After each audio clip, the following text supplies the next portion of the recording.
Thank you for watching Ben Television. My name is Shegun Johnson. The program is You Decide. We give you facts, information, and analysis. But at the end of the day, you decide. We're going to discuss so many issues today across the globe. And I tell you, so many things are going on. We can't even fix them all in 2 hours, but we'll do our best. I have in the studio with me our in-house researcher, Nat Iyako. Nat, you're welcome to the program. Thank you, Dr. Johnson, and good morning to all of us. Okay, thank you very much. And we have all the way from Italy our colleague Mark Godwin. Mark, you're welcome to the program. Thank you, Dr. Johnson. Good morning to all our viewers. Thank you. And from Nigeria, we'll be having one of the great time politicians there. I believe he will join us at 10:30. In the meantime, here in the United Kingdom, everyone is still mourning the passage of Prince Philip, the Duke of Edinburgh, the husband of Queen Elizabeth II, our queen here. And it's been a great time of discussion of his life. Many people have said so many good things about this man who decided to be the consort of the Queen. And for 73 years, they've been married, and they have done many things together. And many people talk about his jovial nature, about his lifestyle, about so many things have been said about this wonderful man. And you wonder, oh, Prince Philip has been here for a while, 99 years, 2 months shy of his 100 years. Let me give our in-house researcher to bring us up to date about his burial, those who will be there and those who will not be there. I can assure you, yours truly, You Decide, will be there on television. Now, thank you very much for this opportunity. The burial of the Duke of Edinburgh has been codenamed Operation Forth Bridge.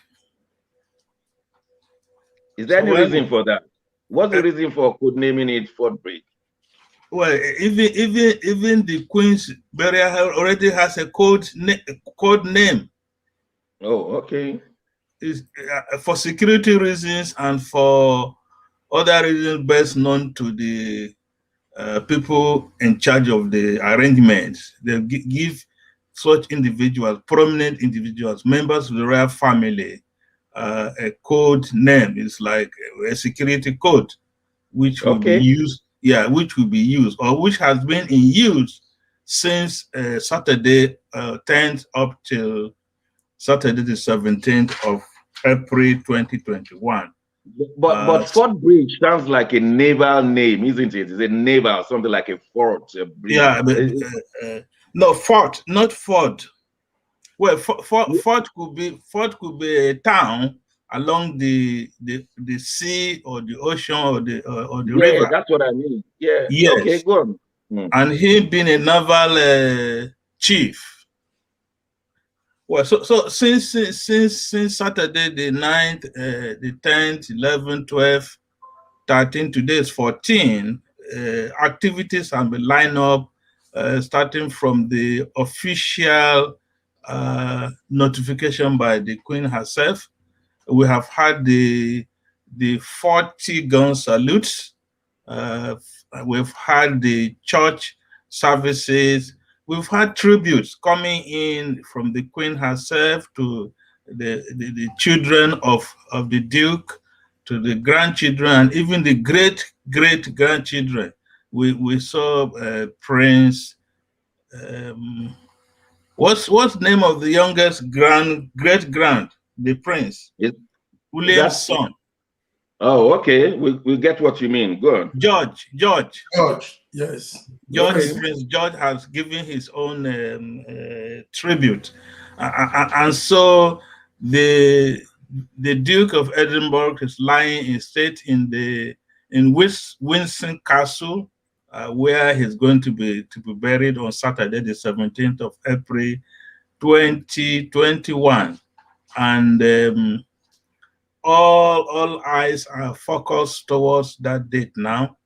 All official government buildings are having their flags at half mast.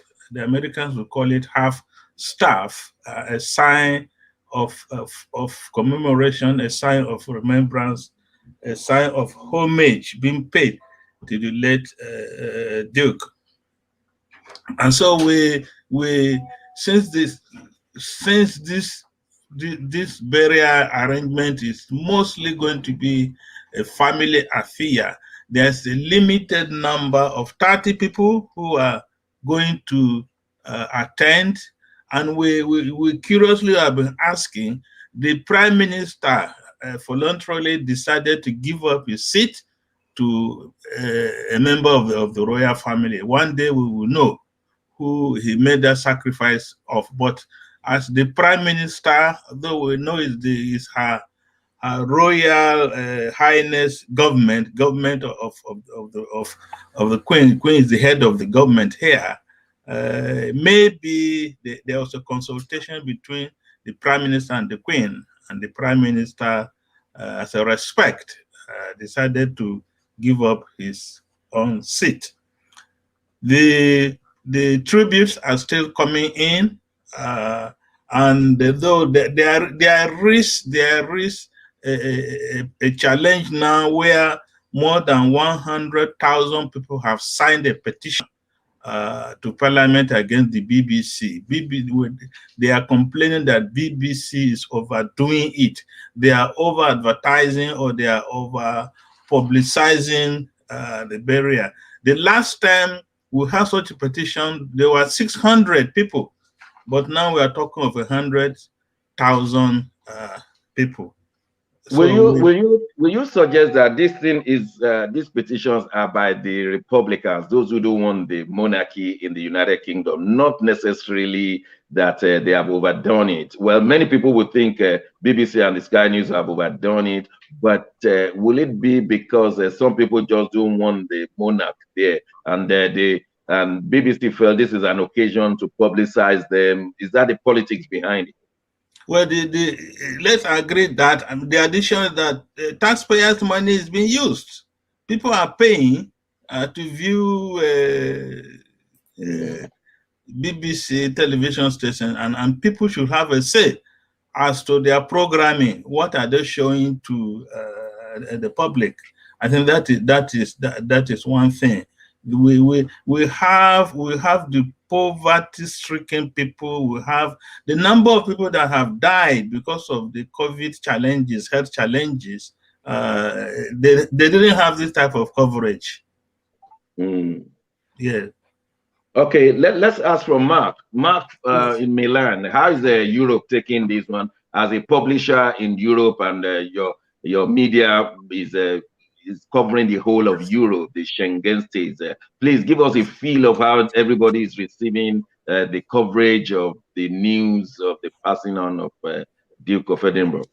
Thank you very much, Dr. Shagun. Yes, the beautiful thing is on Saturday, the 17th of April, the event will be televised. So Europe families and everybody will be glued to their TV. It's said to be 3 o'clock UK time, so that would be like 4 o'clock in most western part of Europe. The prince has he requested before he died to have a minimal of activity on his burial, so there won't be too much show, like Dr. Nad said. The other thing is we will be looking at some colorful things from his other heritage. Remember, he has a Greek heritage and also a Danish one too.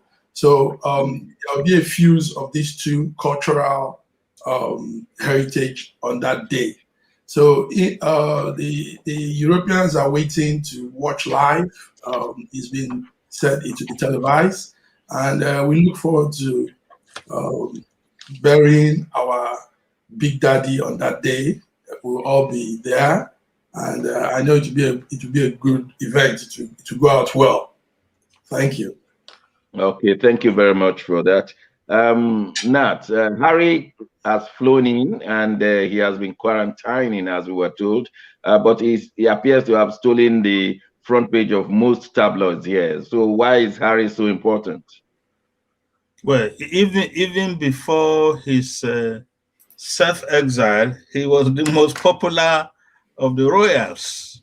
Maybe because of his youthful exuberance, and maybe because he was close to the grassroots and taking more so from what Diana would have done. Diana was the people's princess, and Harry is the people's prince. And if you read or listen to his tribute, it's different from everybody's else. Everyone's tribute. You know, he was talking about bantas. He was talking about barbecue, and this is what this is what the ordinary man on the street will want to see or want to hear or want to touch. I listened to Prince Harry's tribute actually, and I was hearing and I was saying to myself, "Are you sure this tribute was not written by Meghan?" I mean, it was so comprehensive, and it appeared that it had a touch of Meghan in it, and it was talking about "You will surely be missed by me, by Meghan, by Archie, and by the unborn baby girl." And so it's like, wow. I mean, it was a bit comprehensive, wasn't it?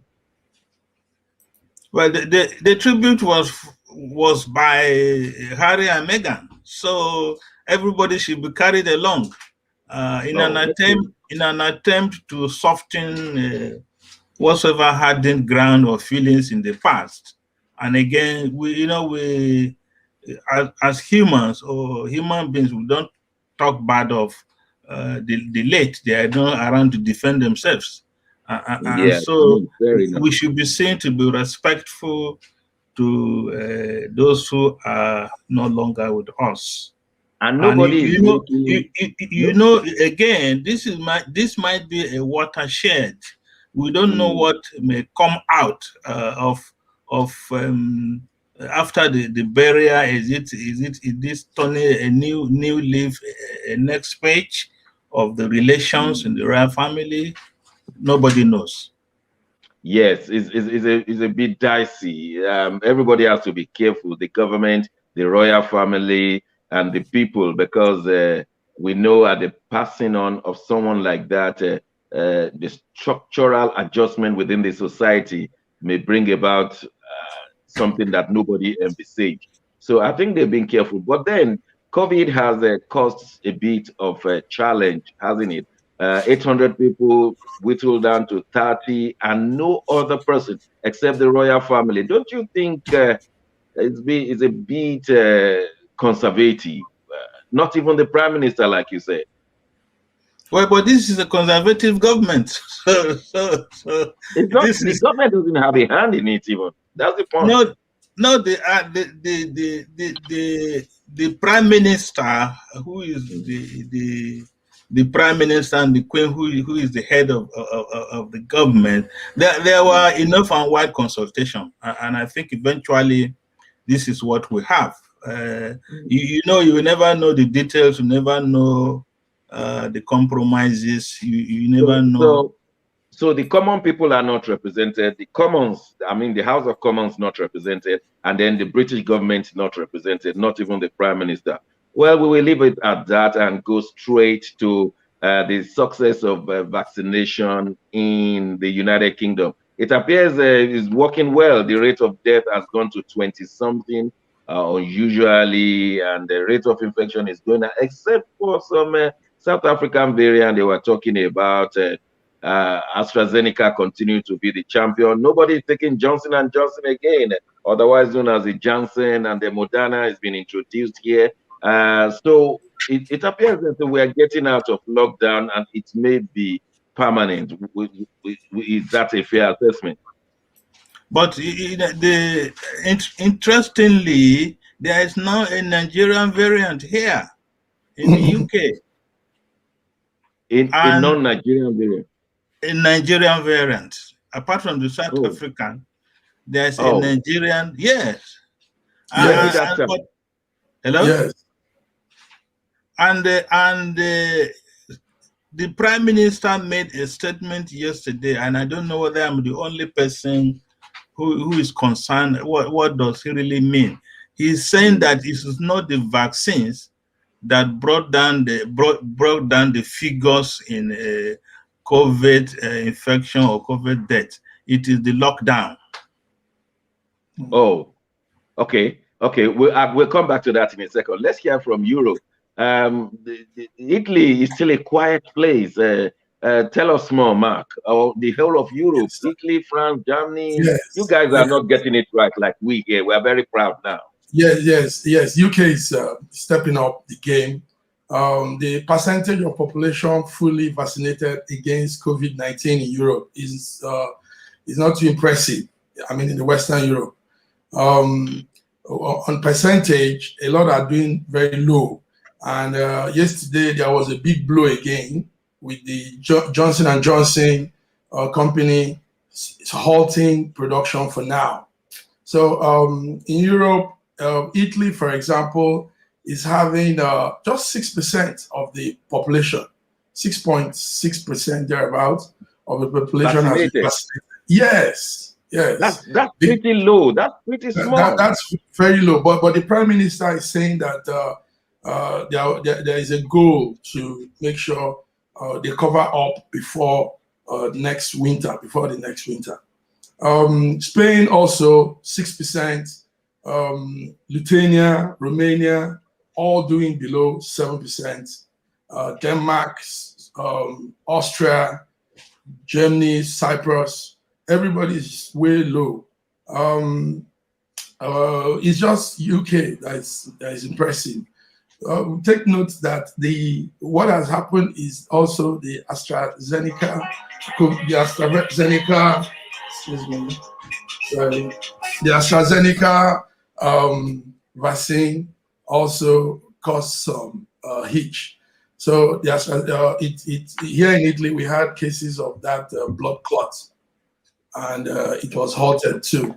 So Italy, Europe is not doing very well.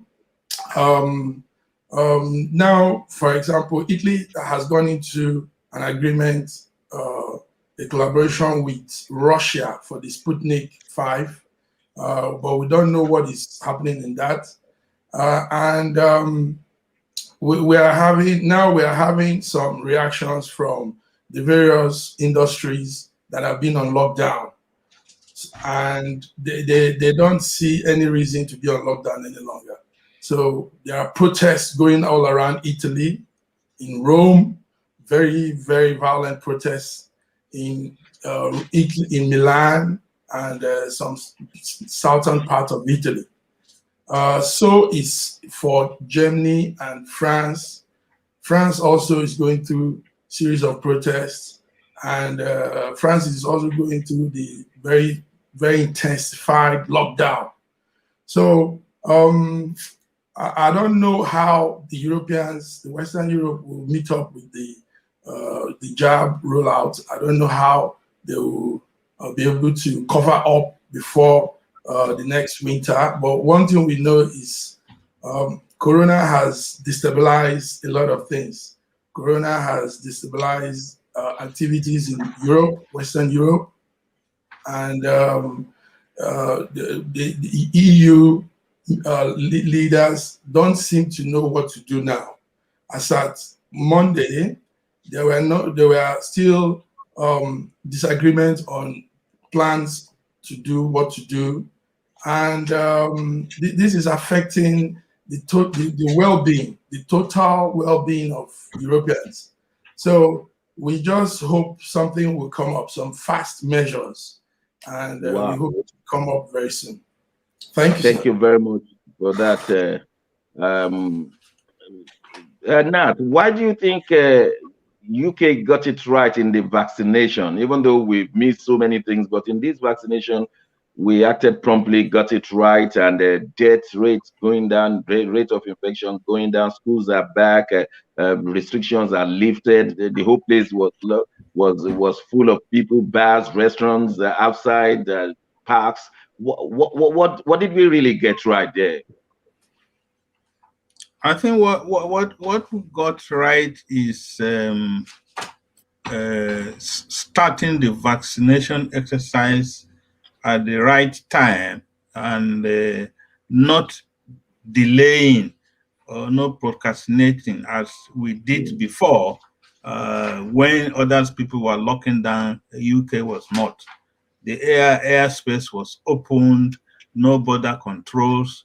But this time around, the Prime Minister, in advice from the scientists and the medical experts, immediately vaccine was available, especially the Oxford AZ. People are, the government just roll out. They didn't wait for any other thing. Even if human beings were going to be used as the guinea pigs. Yeah. Okay.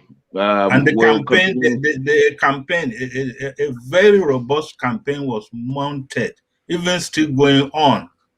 The campaign, even right from the palace to the man on the street, the campaign was rolled out.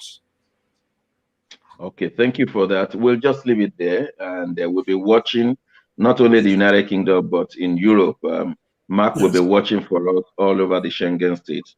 Come the 6th of May, the London mayoral election will take place. It was supposed to take place exactly 1 year ago, 6th May 2020, but because of the COVID, it was postponed by 1 year. And here we are, 6th of May 2020.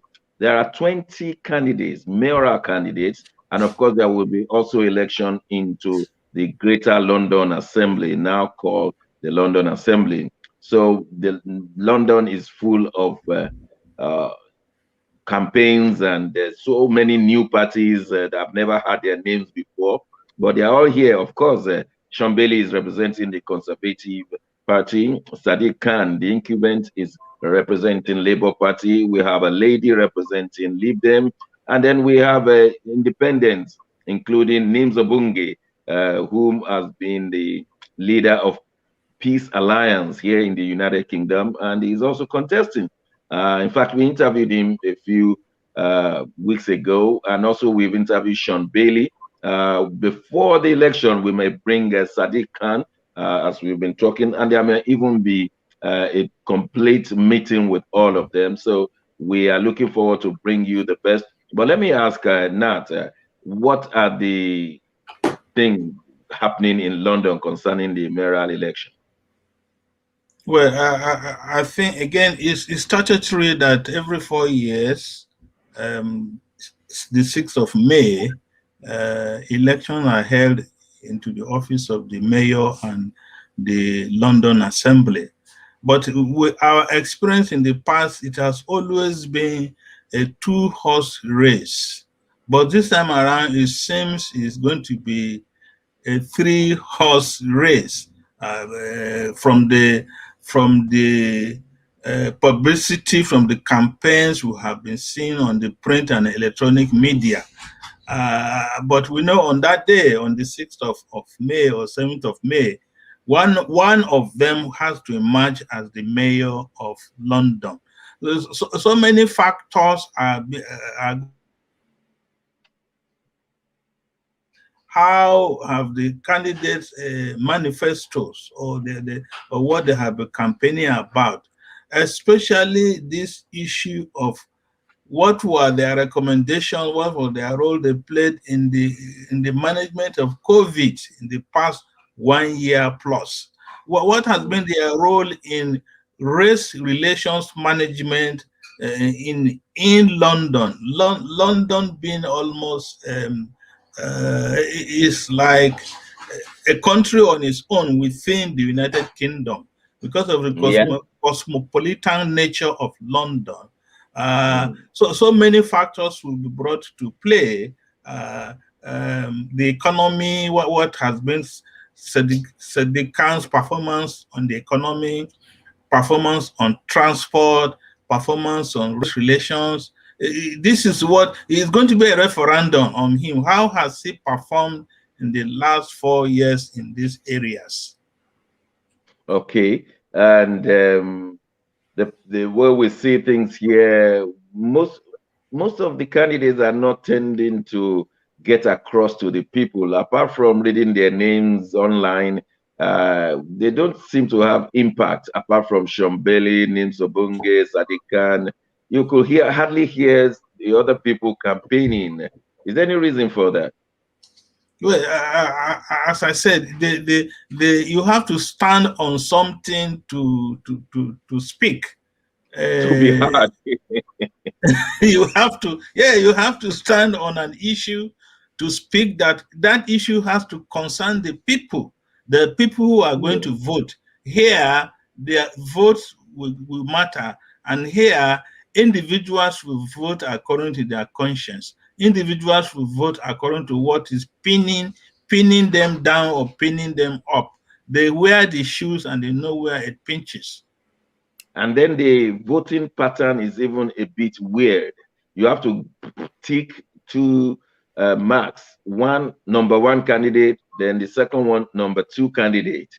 So if they add all the number 1 candidates and the number 1 ticks, and nobody has the 50% majority, then they go and look whether they have number 2 ticks, and then they add everything together before they can know who the winner is.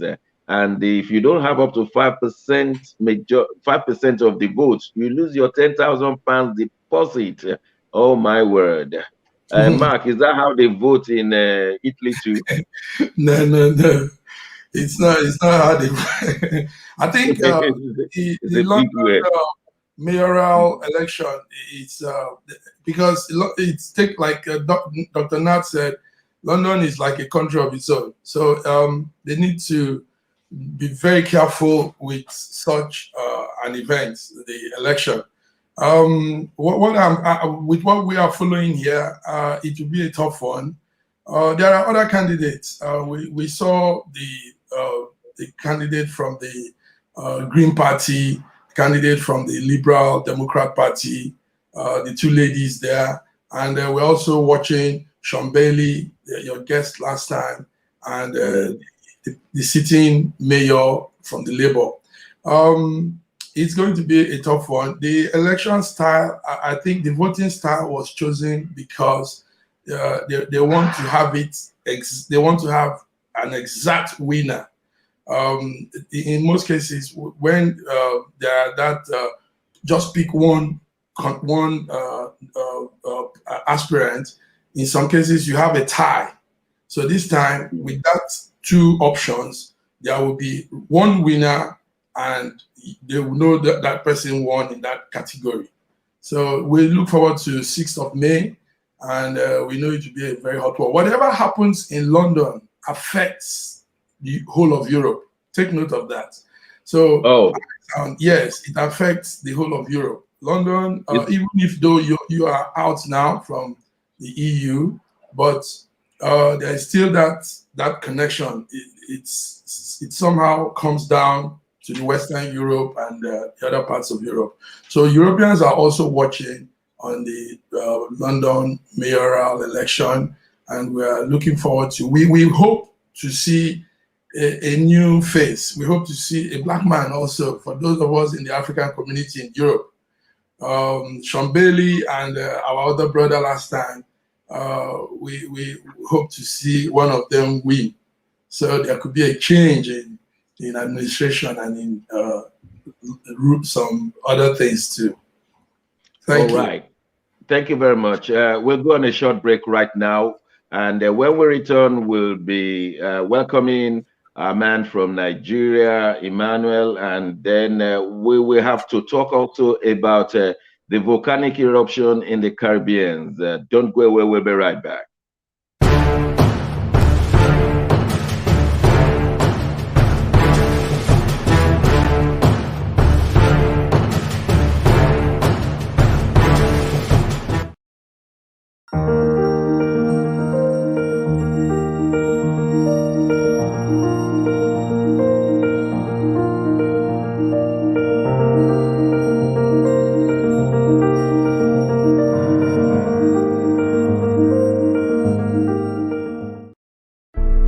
Ben Television has been going for almost 2 decades now, representing the African, Caribbean, and ethnic communities in the diaspora, especially based in the United Kingdom. We have been providing content, various programs to empower, make an intervention, deliver, and enlighten the mainstream community about what it is to be a BAME in the United Kingdom. For almost 2 decades, this has been our ethos, bridging the gap. Now we seek for your support and partnership in delivering what we need to achieve in the coming generation for our youth, either through training, mentorship, empowerment for their entrepreneurial skill, talent, and in their business. Ben Television, bridging the gap, you're welcome to be with us. Thank you very much for joining and being partners of Ben TV, creating that bridge between the mainstream and the other communities in the United Kingdom and in Europe.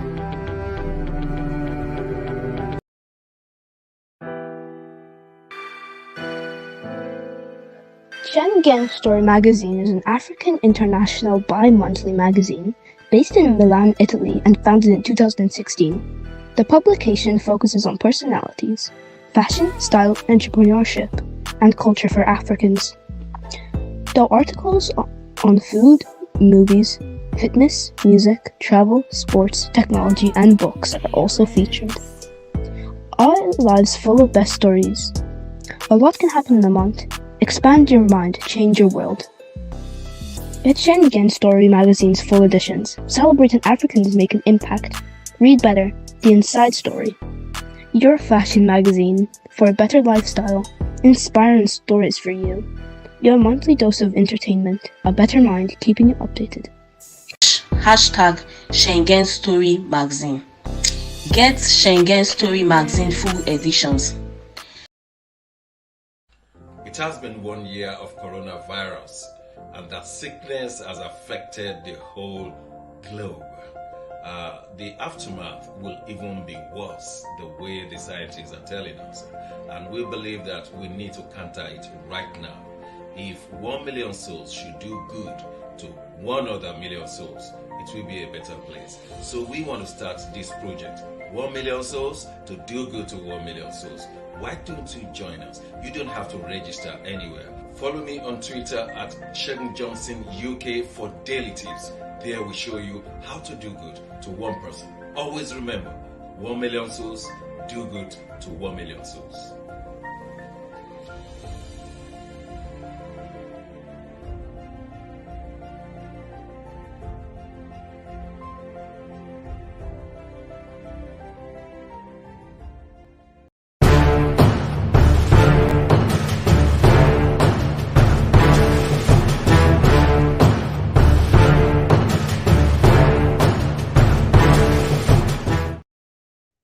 Thank you for staying with us on Ben Television. The program is You Decide. And we have brought in a Nigerian well-known politician all the way from Delta State. Mr. Emmanuel Ogidi, you're welcome to the program. Yeah. Good morning. How are you? I'm doing well. My name is Segun Johnson. How do I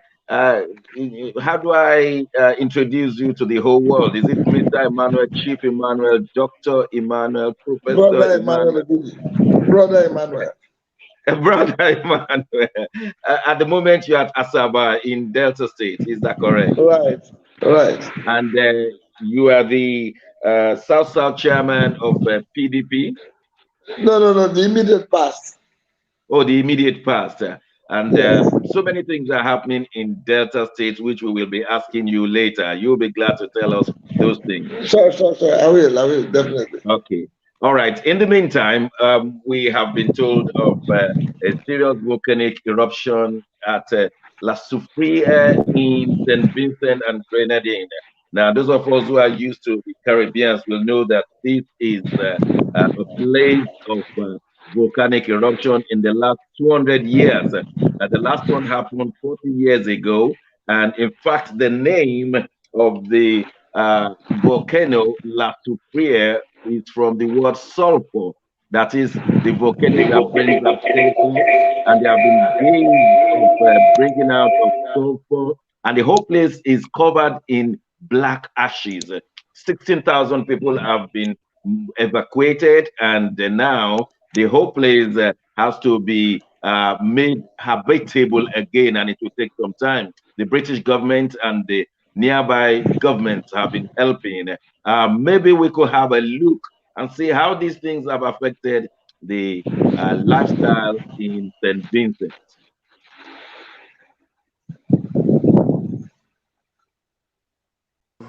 One of the cruise lines leadership this morning, and I must tell you,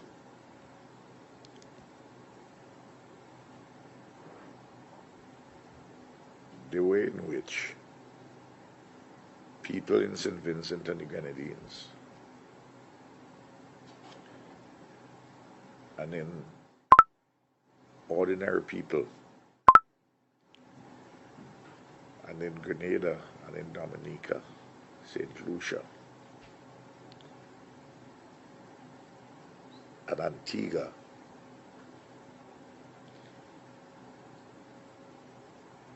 have responded to put people in their homes, strangers, bring tears to my eyes. I love this Caribbean. Well, it's a sad situation right there now, but like the Prime Minister has said there, many people have risen to the occasion. St. Lucia has sent its own ship, so also Barbados. Barbados is 124 miles from St. Vincent, while St. Lucia is about 47 miles from St. Vincent, and they have all sent, and people are still contributing, including the British government. It's been a very terrible time there with the evacuation of 16,000 people, and is not a small affair at all. And our hearts are all with them. But so far, so good. Nobody has died, unlike many years ago, about 100 years ago, when some thousands of people died from this one. And it's called us to prayer because of the odor and the power of sulfur that comes out of this volcano. And it's been a very terrible time there. Even the people in Barbados and in St. Lucia, and indeed all the Caribbean countries around the place, have been asked to be very careful about what they breathe in. The air has been polluted and ashes all over the place. Nat, what else do we know about this volcanic eruption from St. Vincent? Well, the most of the Caribbean islands are sitting on a volcano plateau, and they have times and seasons when they erupt. This particular one for St. Vincent started, this current one last Friday. The major volcanoes erupted. And there was another eruption on Tuesday, which is just yesterday morning. The main challenge they are facing now is like the economy is at a standstill. They have challenges now of getting drinking water, and water sustains life. Water is now being imported from other countries for them to be able to survive. And it's going to be a serious thing after the next few days. The government is really not able to do much because the whole island or the islands have been affected, and the level of their technology, even in technology, flights have been suspended. Flights cannot go in. Flights cannot come out of that island and the islands surrounding. And so that is the situation. And St. Vincent is in between the Caribbean Sea and the Atlantic Ocean. And the ocean water is of no use to them, even if it's available. It's like the ancient marina, water everywhere, and none to drink. And so that is the situation now being faced by the island of St. Vincent. Okay, let me ask Mark from Italy. The island of St. Vincent has been passed from France to Britain to France to Britain. In fact, some of the words in St. Vincent, they are in French. La soufrière is French on its own for sulfur. So, is there anything that you know that Europe is doing to help St. Vincent right now? There are 300,000 people there. It's a small country of a small number of population, and it's 18 by 11 miles. What is Europe doing to help St. Vincent? Yes, sir. Obviously, when situations like this happen, everybody rallies around. We had the Prime Minister of St. Vincent saying he's overwhelmed with emotion. Yes, the Europeans are also stepping up. Take note that the Caribbean is shared between the English people and the French people. So, and a lot of Europeans live also in most of those Caribbean countries. So they are, yes, doing something. It's a humanity plea. So when times like this, we don't look at, it's not politics, it's not anything, it is help humanity. So the other sad thing is the university in the West Indies said that there will be more of such occurrences in the coming days. Wow. Yes, and everybody is also on guard. I think Europeans might send some, apart from the relief package, they might also send some the people to monitor the thing, because it's like you said, it's a sulfuric pouring down. Ash. Yes, ash, and that's quite different from normal volcanic eruption. So this is also having effect in the air. So the air they breathe, the water, everything is contaminated now. And they are also requesting for respiratory masks more. So Europe will be sending more respiratory masks also. And we hope things get better. Our heart goes out to St. Vincent and the Caribbean island that are affected by this eruption. Thank you, sir. Wow, we wish them all the very best, and by bringing this out, we're trying to sensitize everybody all over the world. Whatever help you can give St. Vincent and Grenada right now will be most appreciated. Those who can send money, those who can send relief materials, including non-governmental organizations, groups of people, individuals, please give them a call in St. Vincent, and they will be too glad. We have a Caribbean High Commissioner here you can reach out to. You only need to Google, and then you will have the full number. Probably we could bring the High Commissioner here next Wednesday, so that will tell us more what is going on and how we can help. I'm sure that the good people of this country, and indeed other European countries, would like to help. So we will leave it there till next Wednesday. If we could get in the High Commissioner to tell us how we can all help. 1 million souls to help 1 million souls. Is it? Very good. That's a good one. Now we must move on to Nigeria, where we have the former PDP chairman South, Mr. Emmanuel Ogidi, who is here with us. Mr. Emmanuel Ogidi, you are welcome once again. We just want you to update us. What is going on in Delta State right now? Because the other time we brought in commissioners from Imo State, and in fact we have interviewed the representative of the governor there. Well, first of all, bring us up to date. What is going on in Delta State? Yeah, right now the governor is busy commissioning projects around the state. Last weekend, your team, they were with us in Isoko,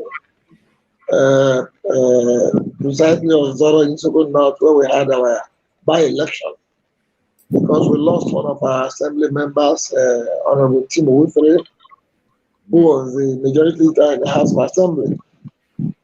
And the contest was between the two major parties, the PDP candidate won. Delta State, as you know, is an oil-producing state. And the governor, when he came on board in 2015, came up with a smart agenda. And so far, he's been executing it. And his priority has been on youth empowerment. And he had 4 special projects for that. And he's been keeping up. We have also graduated over 4,000 or so. And more counting. And that's for the institution. For the others that have been empowered with other skills.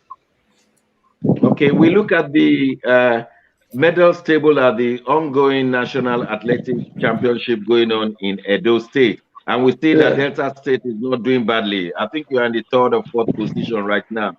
Is that correct? It's unfortunate. We were expecting to, but I think before the end of it, we are going to take the first. It's unfortunate that the COVID, just as it affected everything, also affected our key athletes. And that's where we stand. So unfortunate. How far is it true that some states are cheating, bringing in athletes from Kenya to come and run? Is that correct? Well, we hear every news. Yeah, we hear every news. Everything, but at the end of the day, the officials will declare it. I would prefer to keep quiet on that. Let the officials do that. Oh, okay. So you know what I mean? So let the officials can disqualify. Yes, they will disqualify. But the states, Delta State was not mentioned, but we understand some states. Delta State was not mentioned, but we understand some states are cheating. And that is not the legacy we want to leave for children. We can give any state or any country athletes if they want. We're down. Yeah. Okay. We will be. When is the next governorship election in Delta State? That's 2023. 2023, just like yes. Oh, 12. So you still have some 2 years more. Do you think PDP will be holding the state, or you think APC will be holding on? No. We don't discuss APC in Delta State. But they're a political party. We don't discuss them. You know that. You know there are some states that are PDP. When you sleep in the night, it's PDP. You wake up in the morning, it's PDP. Delta State is one of those states. So one governor in Southeast becomes to APC. We don't know. When it comes to the campaign, unfortunate, the way human beings react towards some discomfort. But we expect them back anyway. We expect them back. We are very sure they'll come back. Yes. Please stay with us, because I want to ask our colleague from Milan, Mark. We understand that Rocha Okorocha has been arrested by the EFCC, and it was questioned till late night yesterday. We don't know whether it's been released. Can you bring us up to date on that, please? Yes, very, very well. The story is Rochas has on previous occasion avoid being called by the EFCC, and he has always.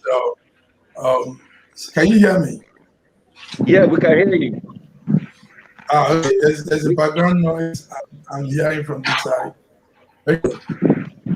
Okay. Yes. So our man, the Owele of Imo State, Rochas Okorocha, on Tuesday was arrested by EFCC over alleged misappropriation of funds for the state. We're talking of an amount close to 7.9 billion. So naira. Also, yes, naira, 7.5 billion naira for Imo State. It has been said that it's a long-running battle between the governor and EFCC for months now, following his claim and counterclaim of he did wrong, he didn't do wrong, and he sees it as a witch hunt by EFCC, and also seeing it as a witch hunt from his successor, Hope Uzodinma. So, but the commission is doing the investigation because they say they have their facts that a said claim of 7.9 billion was traced to his account, to the senator's account. So as at yesterday, he was there. So we're still waiting to know today's event, what has happened as at today. We've not gotten our briefing this morning, but I know. Yes, sir. You and I, we interviewed Rochas Okorocha on this program 4 weeks ago. And, yes, sir. We also interviewed the representative of Governor Hope Uzodinma, a commissioner. And we know that there is a rift between the present governor and the immediate past governor. Will you think this has led to that, coupled with the killings of some people, burning of police stations close to the governor's house? Will there be a link between all of those and this one? Well, we can't begin to accuse or point fingers and say this is what it is. But one thing is, EFCC said they've been doing this, they've been trying to track down the senator, and he has been dodging. So, and even way before this whole occurrence that is happening now. So I wouldn't want to link it to his successors, the confrontation with his successor, and I wouldn't want to link it with all these other happenings. I think EFCC is working, is doing their job in the name of what they are doing. Obviously, we don't want to accuse anybody, like we said, but there are questions to be answered by Diowele. A lot of transactions, a lot of things have been said, ill-gotten money, projects, investments, structures, so many things. And at least he needs to come and explain and give clarifications to how those things were obtained. So I would call it witch hunting. Or any other person will say that, his camp will say that, he will say it's witch hunting. But I think EFCC has to do their job. So let's see how it goes. Let's hear from Nat. Nat, do you think there is anything undertone, any political undertone in all of this? Or like Mark said, it's just about righteousness, let him come out clean? Come out clean. Well, I think, excuse me, I think it's very strange. You know, these are strange times we are in Nigeria. Strange things are happening. Remember, there is a PTP governor, a tenorship between Okorocha and Uzodinma. And we have not had Uzodinma going after anything that occurred during the PDP tenure. You see, but again, this is a litmus test for the new EFCC chairman. Our problem with the former chairman was that they were doing media trial. They will try you before the investigation. In this particular Okorocha issue, we are told that this issue of money laundering or misapplication or misappropriation of funds is already in court. So we don't know now. Is it rule of law or rule of man? These are some of the challenges that have been thrown up. Because if that's what Okorocha is saying, that these issues are already in court, and it's the same EFC that took them to court. The same Imo State governor, the governor of Duma, at the moment reported these cases to the EFCC, and if it's the same EFCC that took them to court, so what is really happening? Nobody is really sure what is happening in Imo State. Because from burning down of government facilities to arresting Rochas Okorocha, and the EFCC saying he has been avoiding. I mean, we are talking of EFCC and has almost all the powers you can think of. If you are in Nigeria, it shouldn't take them how many months now not to get an individual. So let's wait and see. Let's hear from the man in Nigeria. Maybe he has better information than the rest of us. Our brother Emmanuel Mr. Ogidi. I know that you are not too far from the ground.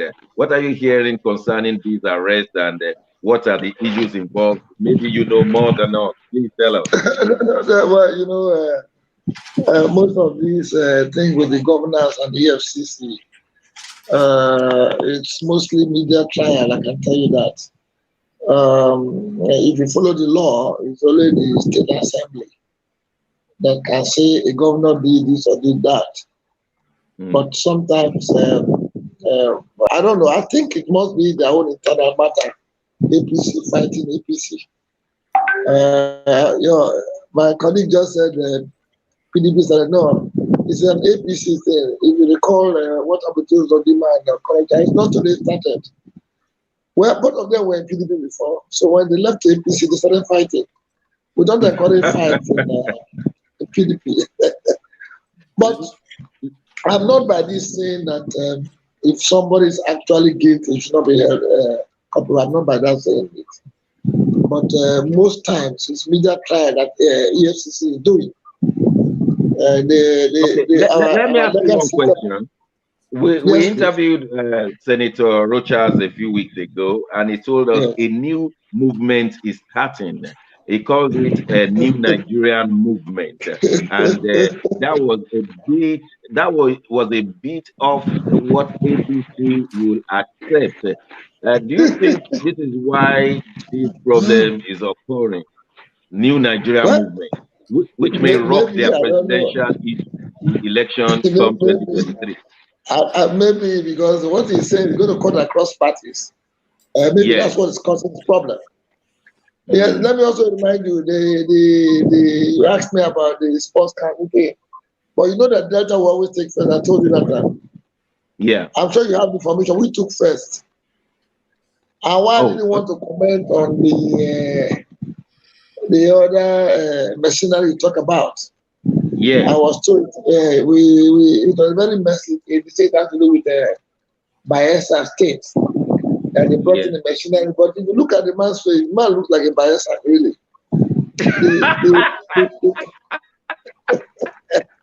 Or was he a Bayelsa born in Kenya or a Kenya born? But no, if you really look at the man's face, he looks like a Bayelsa. How did they discover him, and what happened? I mean, how serious is it? I mean, this cheating, if it is true. No, they lost 4 golds and 2 silver because of that. Okay. Wow. But it's very sad that a thing like that occurred. But was the government aware, or only the sports officials? No, the governor cannot be. You know, sometimes, some of us government officials, in the bid to cover up, to make up expenses, we tend to do things there. No governor, no reasonable governor will get himself involved. But of course, they're liable. Once it's a state, you are the chief officer of the state. Yeah, I think Nigeria should start a foundation of honesty discussion. We have to start seriously talking and exemplifying honesty. I share your sentiment. But if you look at it, there's a big problem. The APC government is thriving on lies, so it's a big issue. The present APC government is thriving on lies, so it's a big issue. All right. Maybe before the end of the program, more light will be thrown on that. But thank you very much for being honest with it and coming out quickly, because we have our facts here. It's only we don't want to throw them out all at the same time. But thank you for that. What we'll do now is that we'll go on a short break. When we return, we'll be discussing about not Imo alone, the Southeast Security Network. After all the challenges of the ESN, of IPOB Army, and now we have the official Southeast Army of the Obube Iga, and we'll be having update on that. Don't go away. Nigeria is about to be protected, I believe. We'll be right back.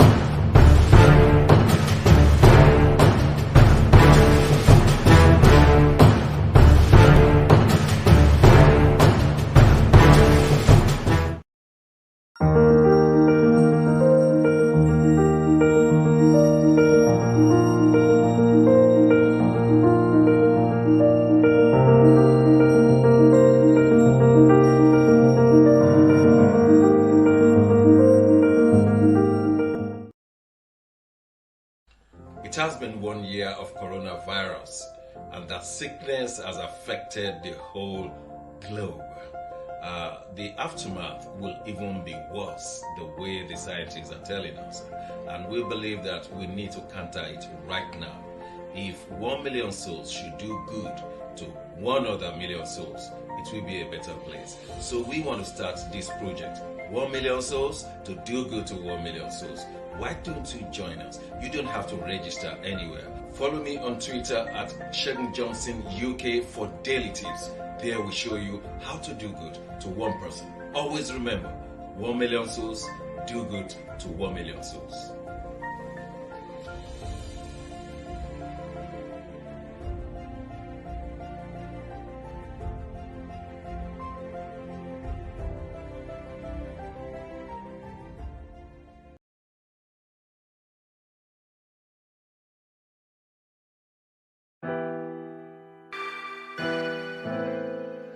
Schengen Story Magazine is an African international bi-monthly magazine based in Milan, Italy, and founded in 2016. The publication focuses on personalities, fashion, style, entrepreneurship, and culture for Africans. Though articles on food, movies, fitness, music, travel, sports, technology, and books are also featured.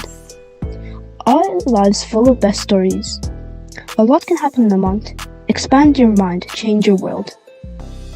Get Schengen Story Magazine's full editions. Celebrating Africans make an impact. Read better, the inside story. Your fashion magazine for a better lifestyle. Inspiring stories for you. Your monthly dose of entertainment. A better mind keeping you updated. Hashtag Schengen Story Magazine. Get Schengen Story Magazine full editions.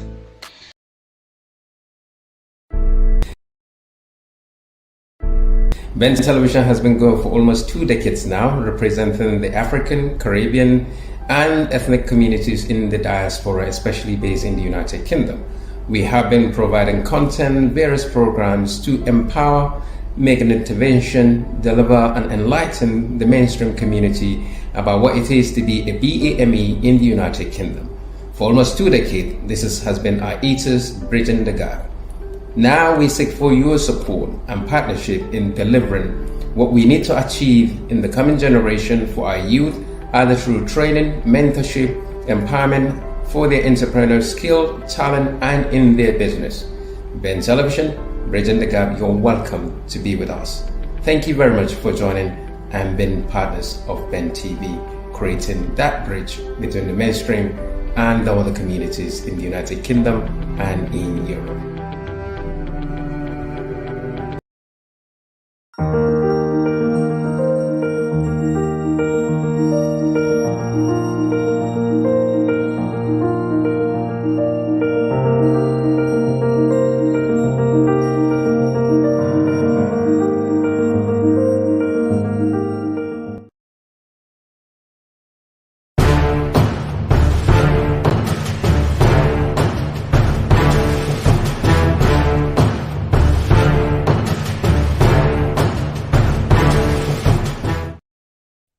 Thanks for staying with us. This is You Decide program. We want to go straight into the southeast of Nigeria, where they have set up the officially recognized security outfit. Let me just read quickly for you.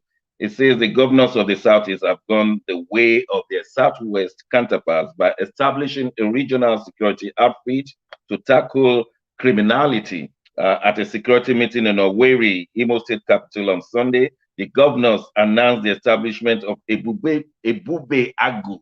I hope I pronounced that one right, Ebube Agu, which will have its headquarters in Enugu State in the southwest. Amotekun was launched to checkmate unrest in the region. So the southeasterners, who first of all depended on the Nigerian police, have decided to have their own codenamed Ebube Agu. Let's watch this program, this video clip, when the governors came out of their meeting to announce Ebube Agu. Before I will ask our in-house researcher to tell us more. Let's have a look at that.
Sunday today, 11th of April 2021. After exhaustive discussions on the current security challenges in Southeast and with valuable contributions from participants at the first Southeast Security Summit in 2021 today, it was resolved as follows: to strongly and unequivocally condemn terrorism and banditry in any part of Nigeria, particularly in Southeast. The meeting strongly condemns the burning of police stations, violent attacks on custodial centers with the unlawful release of inmates, and the killings including security personnel, natives, farmers, and herdsmen. That the 5 Southeast governors states are on the same page with the federal government on the issue of security challenges in the country. To this end, the meeting makes it absolutely clear that Southeast will stand resolutely with the federal government to fight terrorists and bandits to a standstill. 3, that the political leadership in Southeast has resolved to bring together all the arsenals at their command as one united zone to fight and flush out criminals and terrorists from the zone. 4, that the summit resolved that to achieve this, there is a need to galvanize all the relevant stakeholders in the Southeast, the political class, the business class, the bureaucrats, and the intelligentsia to provide all necessary support to security operatives in the 5 Southeast states to ensure total success in the fight against criminality in the zone. Of all the security agencies in the Southeast have resolved to exchange intelligence in a seamless, effective new order that will help to checkmate crime in the zone.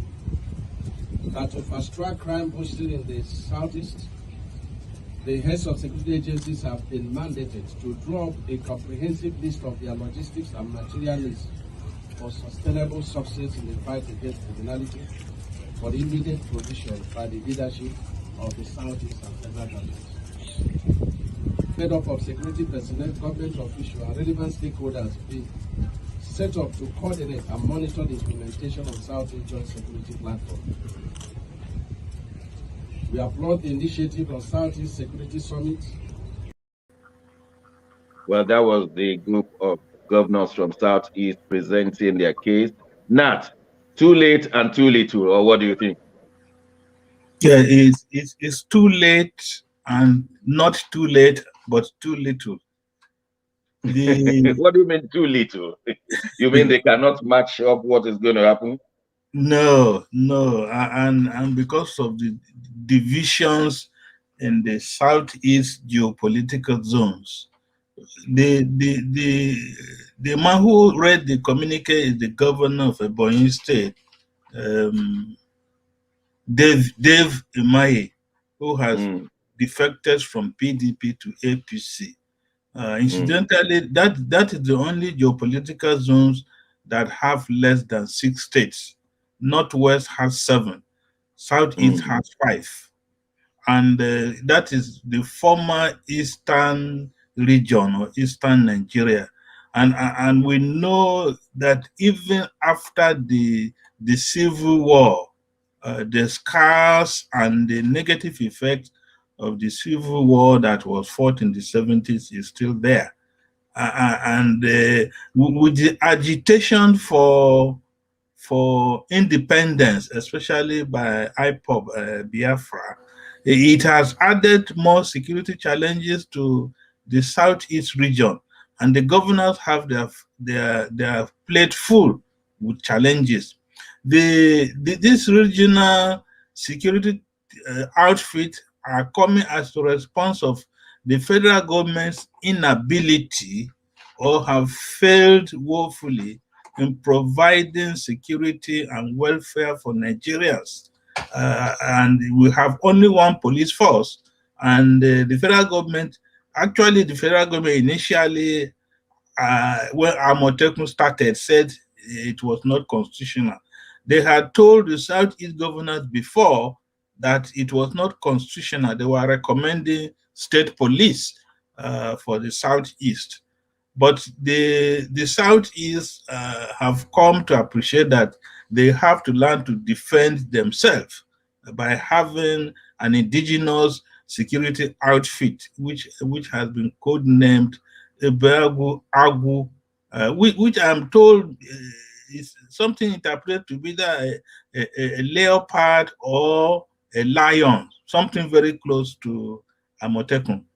But the issue is it still has to go to the legislative houses, the state assembly of the 5 states, to domesticate it to their state and to bring out a legally accepted security outfit. That is what we are still waiting for. But we don't know, is it dead on arrival? Is it going to survive? And so many other questions have been thrown up. With the IPOB, with the Eastern Nigeria Security Network, the military wing of IPOB, and so many other things are happening in the Southeast. So time will tell as we wait to see. Yes. Let's ask Mark Godwin, Son of the Soil. Mark, what's the meaning of Ebubeagu and what does it constitute? What do they have in stock? Tell us more, because you are Son of the Soil, as they say. Thank you very much, Doctor. Ebubeagu, that's how it's pronounced, Ebube. Now, the word Ebube means fierceness, the strength and glory of the lion. Agu is lion. Take note that from onset, from the beginning of the Igbo nation, the lion has always been the logo, the trademark, what the Igbos use as their trademark, lion, because lion signifies a lot of things. We know strength, power, supremacy, and all that. So Ebubeagu is coming at the right time. Abia State, Anambra State, Ebonyi, Enugu, Imo State, the Eastern states are taking their destinies in their hands. They are reacting to the very fast deteriorating security situation in that region. It's getting very serious, very terrible. One thing that also brought in this whole thing was an abduction of a Catholic priest in a place called Okigwe in Imo State. The information I got was the Catholic priest has some relevance to the government. So the Igbos are the eastern region of Nigeria. They are taking their destiny back to their hands. The launch of this Ebubeagu will, like you said, headquartered in Enugu, will be in charge of coordinating activities of the vigilantes in that area. So they will be checkmating other unrests and security situations. Also, Ebubeagu will be a very strong force to stop this terrorism, banditry in that part of the country. A communique has been issued out, and a lot is being placed now towards the how about the funding, Mark? How do they intend to fund it, and how do they intend to recruit? Very good. Well, we know that from logistics, from how it's done, each state will bring a quota of their budget for security for this funding. Yes. Then recruiting will also have a number. Every state will have a certain number of qualification they will place, and this will add up to the formation. So it's going to be a fast-track crime busting squad in the Southeast. And all right, I have another important question for you. Sorry yes, to cut you. Yes, sir. We know that the Eastern Security Network, shortened as ESN, has been in operation, and some even claim that is a wing of the IPOB, but others say IPOB has got his own wing, IPOB Army. Now, will there not be a clash between the ESN and Obubei Agu? Thank you very much, sir. Yes, when this formation was done with the announcement, the first backlash and reaction we got was from IPOB, and they were saying that this will not work, and that it was also erected to clamp down on them. These are brothers. These are 5 brothers, 5 regions of 5 parts of that region that have come up with this idea, and it is best because it is a collective formation, and it is also best because they are going to be working under the laws, security laws of Nigeria. Take note that it doesn't mean they are no more in Nigeria. So they will be working in a line with security laws of Nigeria, which is what we need. The IPOB people feel that it's against them. I don't think so. But if you have reactions or anything countering them, obviously IPOB might be they might have to do something about that. So it is not about IPOB or the ESN. Thank you very much. Same thing. All right, sir. So that clarification. Let me ask Mr. Ogidi from Nigeria. Do you envisage that there may be a clash between Ebube guys and ESN guys, being the man on the ground? No, I don't think so. You're asking me? Yes, sir. We in South we're also proposing because Asaba is very close to Onitsha. The Southeast. But again, I have to tell you that the federal government has failed in its primary responsibility of securing the whole nation.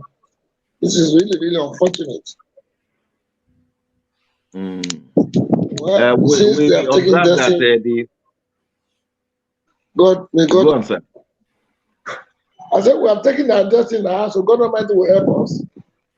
But South hasn't done anything. Do you have any? Ask the question about funding. Yeah, after all, the state government were the ones who have been funding the police in their various states.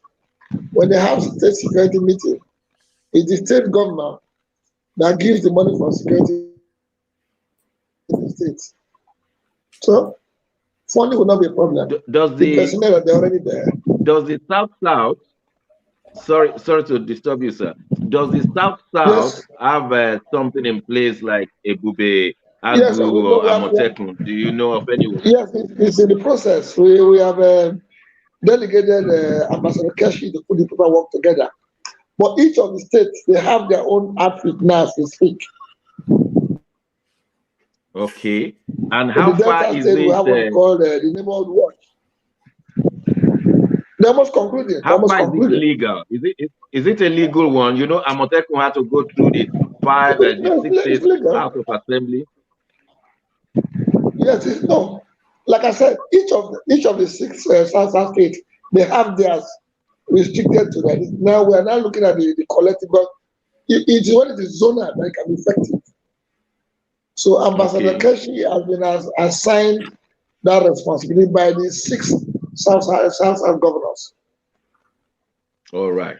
We will be needing more of your discussion in the next few seconds, because I'm going to ask the studio to play a clip from Governor Obaseki. He said the Nigerian economy is finished and Naira was being produced without goods and services backing it. And we know that your state, Delta State, is sandwiched between Anambra State and Edo State. And he said 60 billion Naira was just printed just like that. We're going to have a look at that and then we'll discuss the economy of Nigeria. Studio, let's have that clip. At the end of the month, we'll just go to Abuja and we collect money and we come back and we spend. My brothers and sisters, I am an economist. I'm an investment banker. We are in trouble. Huge financial trouble. First, what we used to rely on, crude oil. Forget what you are seeing now at $70, $60 a barrel.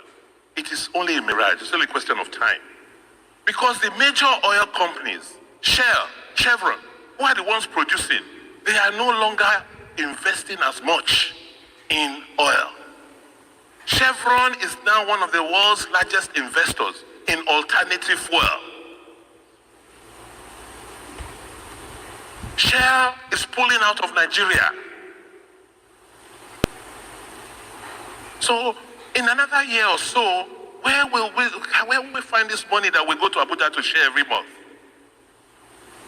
Last month, we got FAC for March. The federal government printed an additional 50 to 60 billion to top up for us to share. We say remove subsidy. They say no. This April, next week again, we'll go to Abuja, we will share. By the end of this year, our total borrowings, the total we have borrowed is going to be in excess of 15 to 16 trillion. And my worry is that we wake up one day, like Argentina, the Naira will be 1,000, 2,000, it will be moving. Because you can imagine a family, you don't have money coming in, you're just borrowing and borrowing and borrowing without any means or idea of how to pay back. And nobody is looking at that. Everybody is looking at 2023. Everybody is blaming Mr. President as if he's the magician. So that change in the world economy, which is now affecting Nigeria, is going to be one of the major factors that will affect our politics going forward, whether we like it or not. And therefore, we must understand that, yes, Nigeria will not disappear. Nigeria will not disappear. Thank you very much, Godwin Obaseki, Governor of Edo State. Nat, what do you want to tell us about the Nigerian economy, given that our fiduciary issue is suspect now? It's unfortunate. You have heard it from him. He told he's an investment banker, he's a governor. So what he's saying it with all seriousness. We have been saying it since this APC government came to power, and today we have been vindicated. They have no solution. You recall this last budget, they said they borrowed money from, in fact, they went to the banks and said all the idle funds, they borrowed from, then they even borrowed from pension funds, 1.something trillion from pension funds. The country is gone. So in other words, pensioners are not even sure of their money now. So I don't know. Well, so that's why, all right. Like okay. Oh, thank you very much. We'll come back to you in a minute. Let's hear from our other colleagues. Nat Iyakwo, what will you want to add?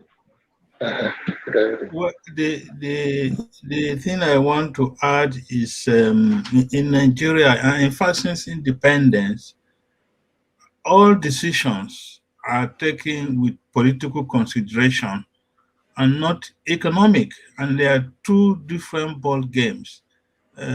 Economics does not consider your political party or your political inclination.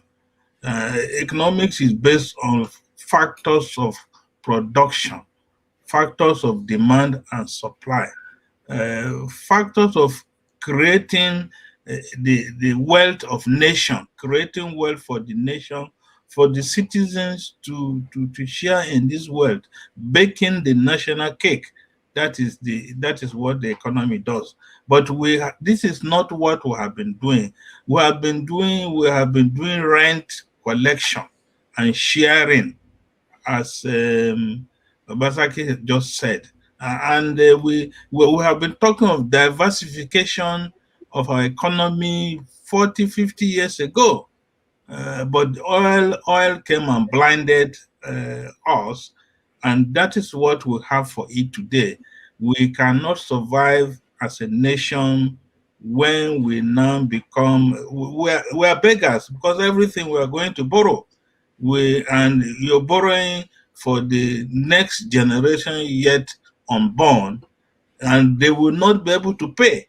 And so these are the challenges we have. Even at the moment, this issue of there's strike everywhere because the government cannot meet their financial obligations. You have a social contract with people. When you employ people, you recruit, you appoint, you promise you are going to pay them salaries and wages. They are going to exchange their time, their product, their life, and at the end, you don't pay them. That is the challenge we are facing now. And what we are going to see in the nearest future, the economy is going to determine where Nigeria goes. Because we can even see indications now that even during COVID, when you told people to stay at home, so many negative things improved. There was domestic violence, there was increase in physical violence itself, increase in the level of kidnapping, armed robbery, insurgency, and so many other things came into play. Excuse me. And so this is the position we find ourselves as a nation. The economic people who know something about economics, expert, the Buhari Economic Advisory Team, they are nowhere to be seen, they are nowhere to be heard, they are nowhere to be found. Okay, let's hear the views of Mark. Yes, sir. It's as powerful and factual as Godwin Obaseki, governor of Edo State, as powerful and very factual points he laid out. Do you know that the APC replied and said he is not saying the right thing? Can you imagine this? And he gave us the facts. Obaseki gave out the facts. What he said are things some of us here in Europe have been saying long ago.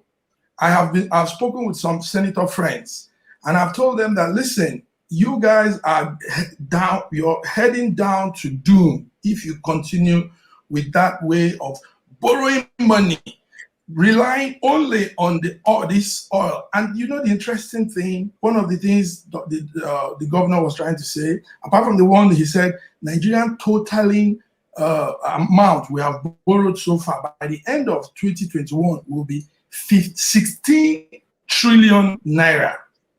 Can you beat that? Now, these are very critical situations he has brought up, and we're talking of debt. Now, the other thing he said, which is also something that should not be played with, is our reliance on oil and gas will slam us to our face, because also we are not, our oil and gas production is not even eco-friendly. We are just relying on something, and we're not even improving on that thing that we rely on. We're not improving on the production. We're not going in line with how the other world are doing. Brazil, Argentina, all these other countries are bringing out that oil and gas. We are still going through the crude process of doing it. Now, the APC man reacted and said that the statement the governor made is all false. it is very sad. Now we all know that what he said is the truth. Mr. Obaseki berated the federal government of poor handling of the economy, and he laid it out as an economist himself. So it's a classic situation of we driving ourselves into failure, driving ourselves into doom. And I think, Mark, one is that the economy is going into a doom. The other one is denying it. I mean, if we agree, all sides of it agree that we have a problem, let us fix it. But when the government is now denying actual facts, then we are in a more serious problem. I think that is the challenge. And well, I look at the time and I see that we just have to go on a short break for adverts. When we return, we want to ask the question, where is President Buhari and what sickness is he treating? The whole of social media had been awash with his sicknesses. Is it true? The Nigerian government is not answering. We want to ask openly, where is he and what is he treating? We'll be right back. Don't go away.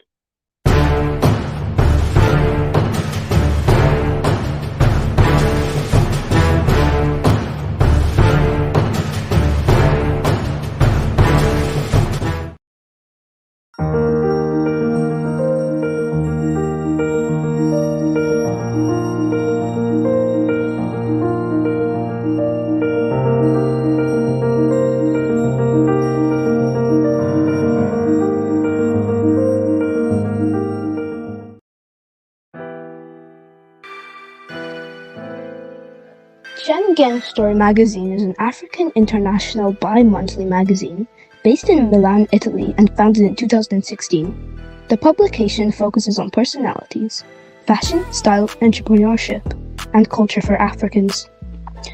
Though articles on food, movies, fitness, music, travel, sports, technology, and books are also featured. Our lives full of best stories. A lot can happen in a month. Expand your mind, change your world. Get Schengen Story magazine's full editions. Celebrate an Africans make an impact.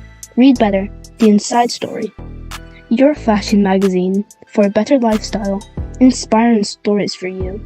Your monthly dose of entertainment. A better mind keeping you updated. Hashtag Schengen Story magazine. Get Schengen Story magazine full editions. Ben Television has been going for almost 2 decades now, representing the African, Caribbean, and ethnic communities in the diaspora, especially based in the United Kingdom.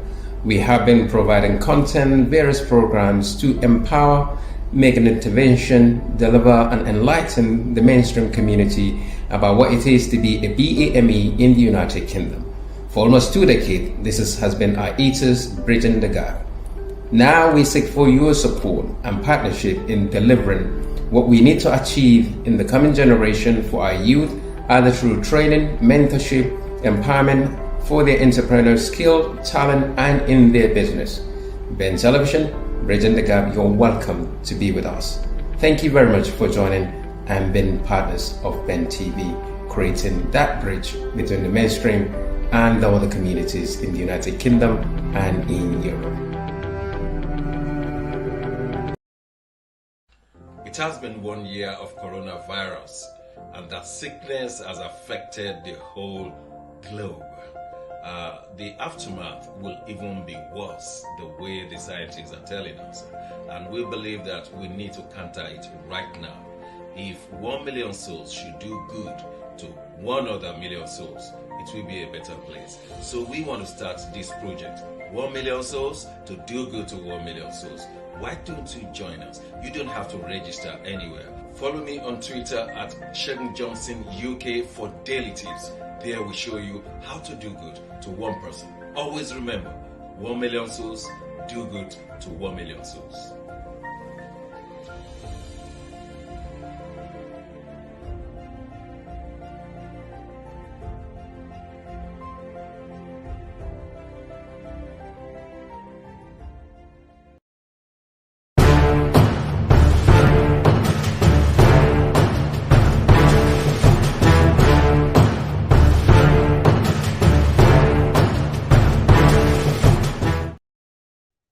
Thank you for staying with us. It's Ben Television and the program is You Decide. It's been almost 2 weeks that President Muhammadu Buhari, President of Federal Republic of Nigeria, has come to London for medical checkup, we are told. Others have called it medical tourism. And the problem is he has been holed up in Aso Rock building here in London. And there have been protests and counter-protests. Some said the counter-protests were government-sponsored, and some of them were not even Nigerians. But whatever the situation, all over social media, they have been telling us the treatment that he has come to receive. Is it a medical checkup, or is it that he's treating his kidney? They've come to look at the kidney, the exchange, or is it that he has got dementia and that he is dwindling from physical activities day by day? Now, one thing very clear, we are not interested to deride the president of whatever ailment he might be having. What we are interested in is Nigeria in capable hands, and is he all right?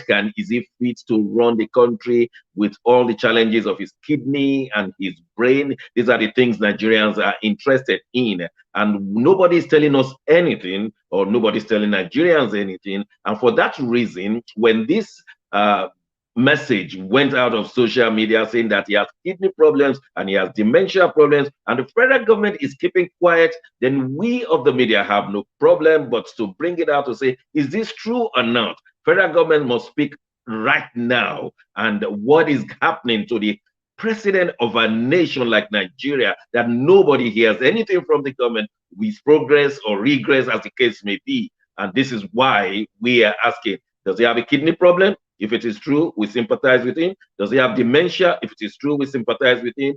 But who is running the country? Let me ask our in-house researcher, Nati Yako, what do we know?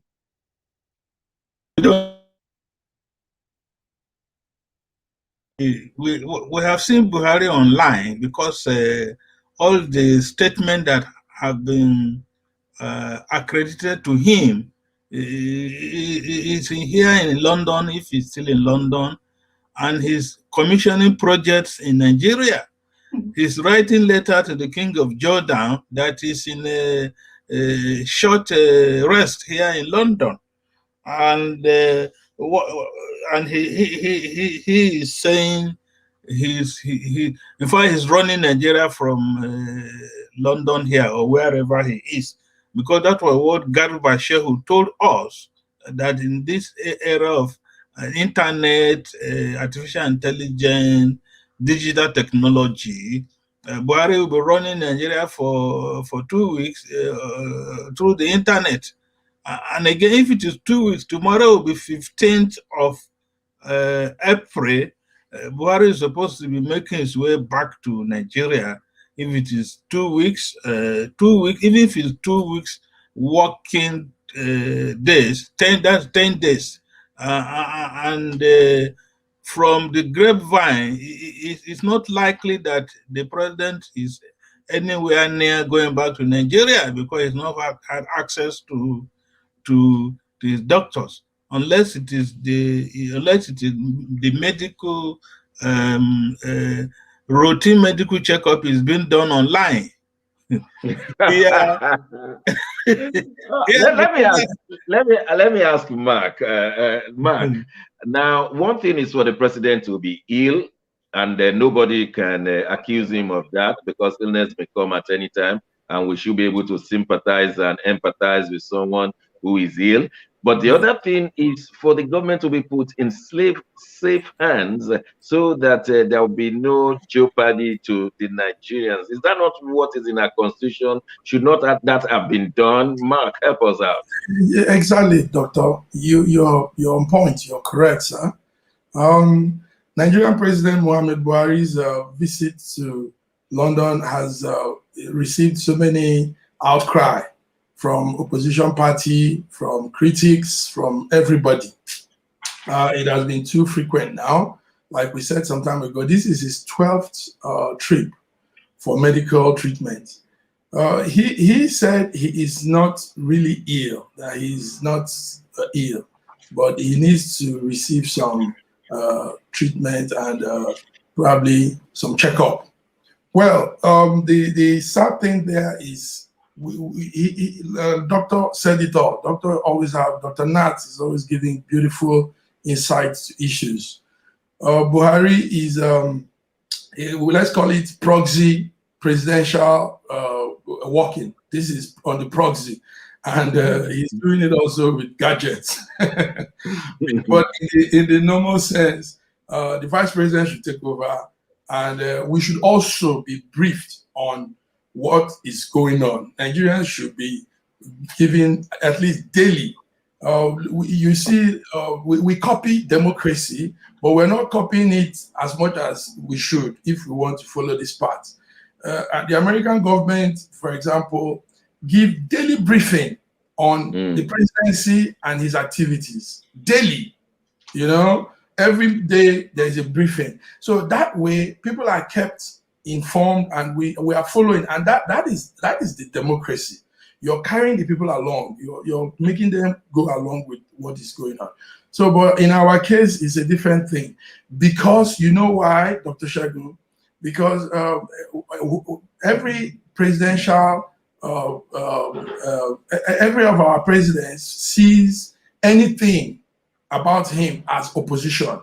So they are always too oversensitive about the opposite parties, about the critics. So everything you bring up, anything you say, is taking that, the oppositions have come now, they want to scatter this, they want to do this.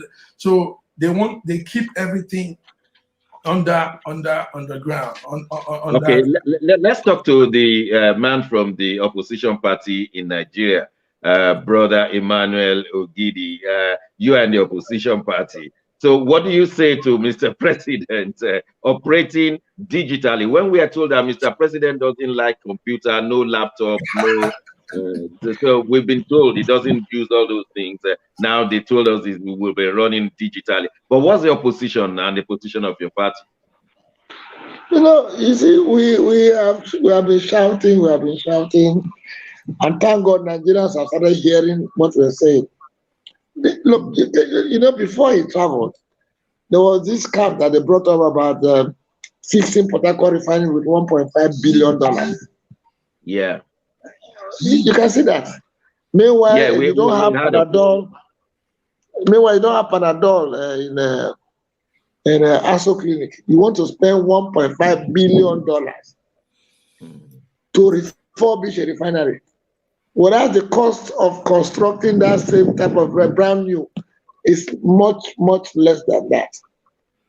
Well, maybe he's gone there to renegotiate his own costs. That can be the only explanation, I can tell you that. He's going to renegotiate his cost. Because when they say he's sick, well, you remember the COVID kept everybody home. Now that he has gotten his first vaccine, or maybe the second one, I don't know. In that phase, he should go abroad. But let me use the opportunity to congratulate our guys that are in London, Reno, Mokri especially, for mobilizing Nigerians there to put him on his toe.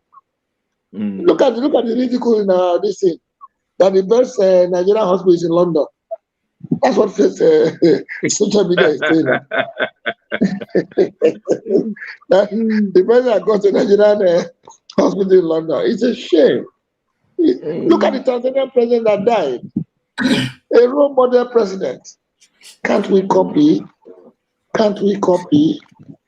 Well, we have said too much about it. I don't want to keep repeating ourselves.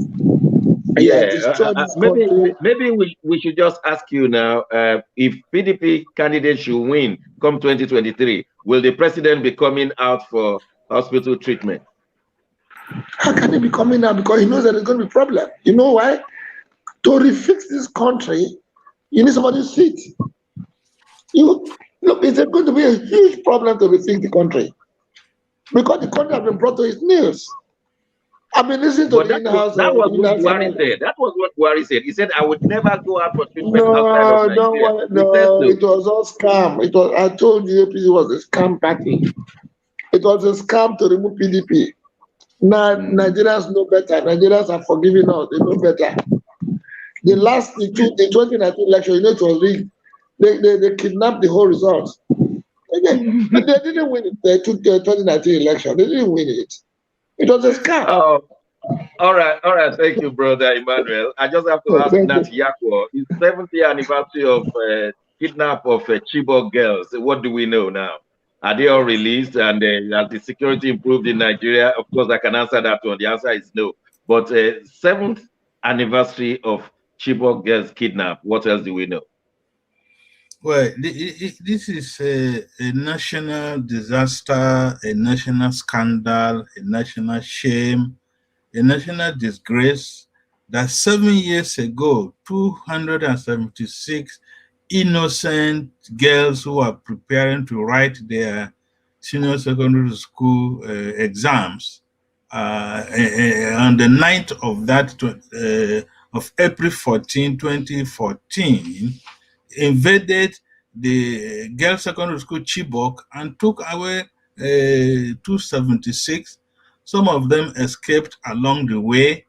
107 thereabout have been released, and another 100 plus are still in captivity.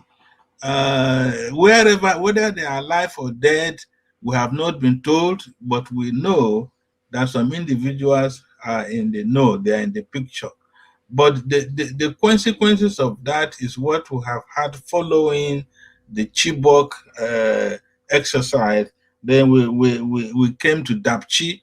Dapchi too, we still have Leah Sherebo in captivity. One individual girl, because she refused to renounce her faith. She is a Christian, and authorities say you must convert to Islam. She said no, and that's why they are still keeping her there. We don't know whether it's true or not. So after Dapchi, you now come to Kankara, from Kankara to Kagara, from Kagara to Afaka, and it's going on. And what's the latest about Afaka? Has anybody been released from Afaka 39? Yeah, we're not talking of Afaka 29. 29. Oh, okay. Afaka 29. The 5 were released, another 5 were released. But again, the military trying to claim credit for that. But the released students said no. The bandits or the abductors released them on their own. That has to be verified, because if you are going to kidnap somebody and 3 weeks you release them without asking for a dime, so why did you kidnap them in the first instance? Why didn't you just boil down to that 29 or 20 or 10? But the higher the number of captives, the more the higher the ransom. And so El-Rufai said he's not paying a dime either.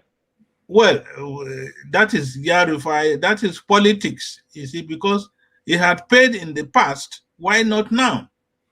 Why not because now? The children of the rich men are not there. Well, G.O. Papa Adeboye was in the government house yesterday to pray for Yarufai and the government.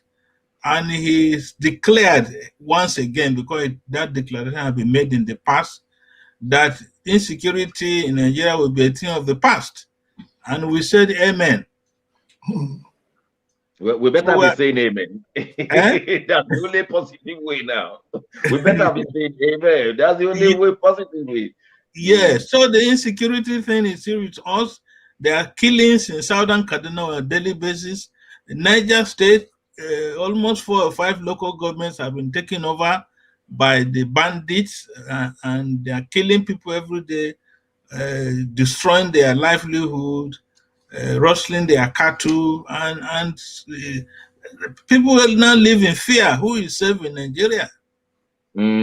Let me ask Mark. Mark, the Twitter West African headquarters have been taken to Ghana. Is it because of insecurity or lack of electricity, or all of the above? Yes, we were following that early this week. It's an interesting story there. You know, Ghana and Nigeria has been having this war on jollof rice. I don't know if you followed that. Yeah, So, but this one is Twitter. This one is no, not right. I know. I'm saying that we won on the jollof rice, but now they are winning on the Twitter. No Ghanaian will accept that from you. They believe that Ghanaian jollof rice is better. Anyway, it is said that the Twitter being moved to, this is a Twitter office for West Africa. And yes, so it's covering all the parts of West Africa, activities of Twitter. It's a very strange thing that our man Jack Dorsey took because he knows very well that Nigeria has more Twitter followers. Nigeria has 36 million Twitter followers, Twitter accounts, compared to Ghana. No, Nigeria has 39 million Twitter accounts compared to Ghana, 32 million Twitter accounts. Well, he said it's because of freedom of speech. Freedom of speech, yes. His reasons are Ghana has more platform for democracy. The Ghanaian country supports freedom of speech and online freedom. And he also used the word open internet. So these are the three reasons the Twitter headquarters moved to Ghana. Freedom of. Do you agree with those reasons, or insecurity, lack of electricity should have been the uppermost thing on his mind? Well, if you say electricity, you know, they have most of these big tech companies in Nigeria that are in Nigeria. They made their own security provision. So I'm sorry, their own electricity provision and security. But that has made the cost of telephoning in Nigeria and all the associated things gone up because they have to maintain rural electricity, rural generators all over the place. I've been there. Yes, but yes, very correct. So, also, when this thing was happening, I studied some other things. You know, Ghana for now is also Africa's free trade zone headquarter. That's right. That's right. Yes, and Jack Dorsey, this tech businessmen, they are business people, so they also look into the business side of their technology. So moving Twitter to that part will support and improve his business also across Africa because of that trade. I mean, Nigerians are not particularly happy, just in case Twitter's officials are listening. They're not particularly happy because we have over 200 million potential users, where Ghana has only 28 potential users, 28 million. Yes, no, we have 39 million and Ghana has 32. So yeah, but we're not in the same category with Ghana, with over 200 million people, and Ghana has about 30 million people. I mean, you don't compare, you can only contrast. That's what I'm saying. I'm even surprised that their accounts are up to 32. But we have spent a lot of time. I want to ask Brother Emmanuel Ogidi, in 20 Dr. seconds, Johnson, what would you like your fellow Nigerians to hear? Dr. Johnson. Yes, sir. The real thing is that the Twitter users in Nigeria are more than the population of Ghana. I know. That's why Nigerians are not happy. But I want to give 20 seconds to Brother Emmanuel. What would you like to say in 20 seconds to fellow Nigerians?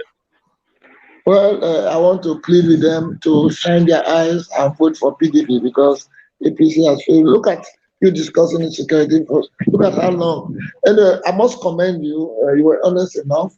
You said it's a major problem in Nigeria. I'll commend you. I'm happy to be in this program. And may God help all of us. Thank you. Amen. Amen. I just looked at the time. Our time is up. We thank you for joining us, Brother Emmanuel Ogidi, all the way from Asaba, capital of Delta State. I want to thank my colleagues all the way from Milan, Mark Godwin, and from London, Nat Yakwa. Until next Wednesday, when we bring you the latest across the globe. My name is Shegun Johnson. The program is You Decide, and you've been watching Ben Television. We want to thank the crew in the studios, All Saints, Anthony Hazel, and of course, our executive producer, Dr. Alicia Shiode. God bless you. God bless Nigeria.